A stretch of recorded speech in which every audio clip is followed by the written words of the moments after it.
A few years ago, I decided I had it all figured out, and so I sent a letter to Roy. I said, well, once you've got it figured out, do you really have to keep meditating? And he just wrote back and said, even the masters continued to meditate for the years after they had it figured out. So essentially what he was politely saying to me was, yeah, you need to keep meditating. So if you think you have figured it out, it's a thought.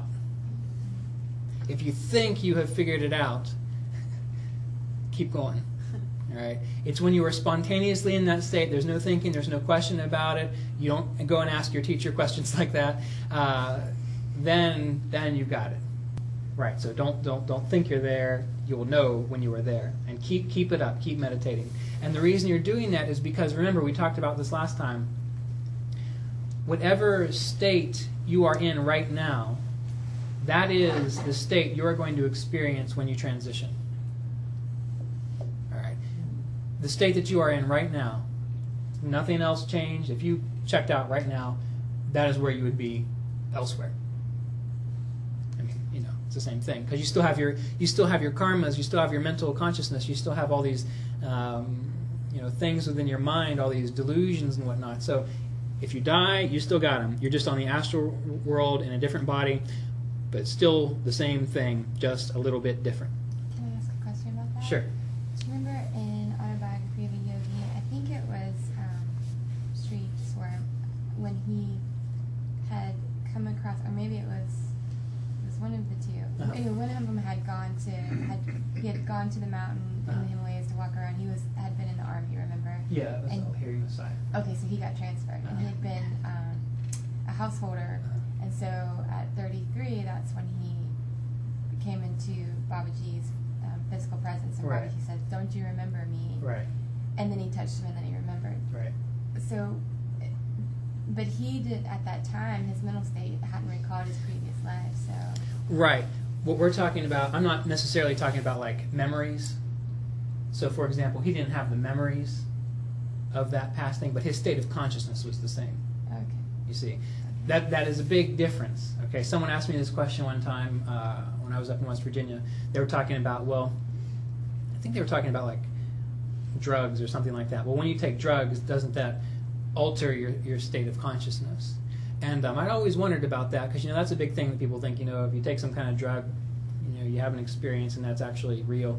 And maybe it is, I don't know. But what this other yogi in the back of the room said, it was fantastic. He's a physicist. He said, no, what drugs do is they alter your mental state, not your states of consciousness.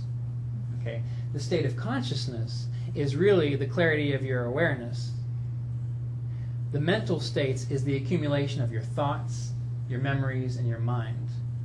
Okay, so the state of consciousness is what is the same, depending on where you are. But the memories, that's why we all can't remember our past lives. I mean, however many thousands of past lives. Imagine, Yogananda, was it Yogananda who said this? He was talking about like parents or mothers or something like that. If you remembered all of your past lives, and then you would remember all of your mothers, who would you know who to love the most? Because you've had these thousands of mothers, right? So the same thing. That doesn't matter. That's just the mental stuff within your head. That's just the story that you have during this lifetime. Lahiri Mahasay's story in this lifetime was different than his story in the other lifetimes. However, when he met Babaji, Babaji reignited those memories within his consciousness. But still, that's just the mental state. That's not the state of consciousness. Okay? All right.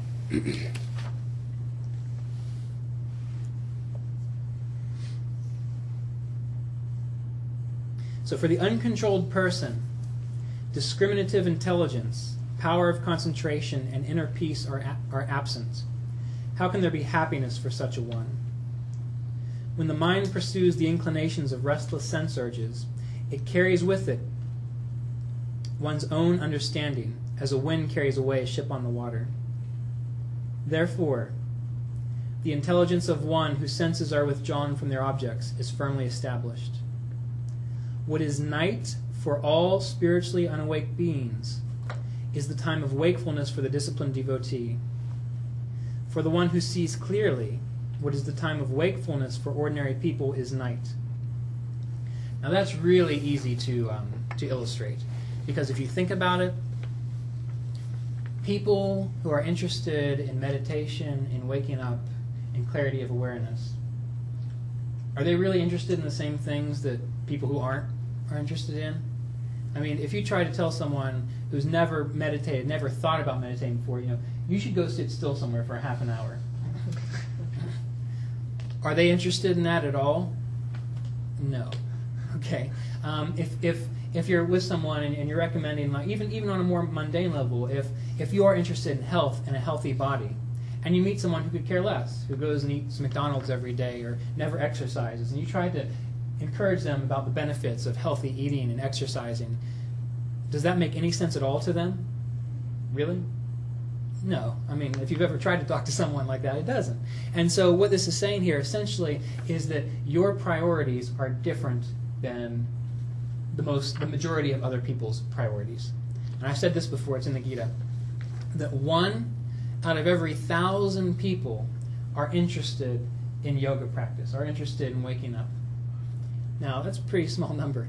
But what he goes on to say is 1 out of every of those 1,000 are actually willing to commit to what it takes to wake up. Because it is a total reversal of what we're used to thinking about, how we're used to living. We're used to, obviously, a lot of people are used to thinking that this body, this mind, is all there is. This is life. If this goes away, everything is over. And when you are practicing yoga, you realize that life is not the mental state, it's not the memories, it is the thing which allows all of this to occur. What is the immortality that we're focusing on? For Babaji, he's here in physical flesh. Well, not here. At least not that I know of. Anyone here Babaji that I don't know about? All right, no one raised their hand. If you meet him, let me know. I'd like to talk to him. But in the physical flesh, Babaji has been able to maintain that state. How did he do that? One, there's Ayurvedic measures called Kaya Kalpa, which is a rejuvenation of the body. You go in, had it explained to me, you essentially go into a hut for 6 months to a year where there's just ambient light. So you're in a hut with like 2 windows here, and then an extra box out here, and the 2 windows that go outside are here, so you don't actually get direct light. And the Ayurvedic doctor brings you your meal. You don't talk to anyone. Well, anyway, this is a big, long process. But you go through that, your teeth fall out, you grow new teeth, whatever it might be. But that is the physical process.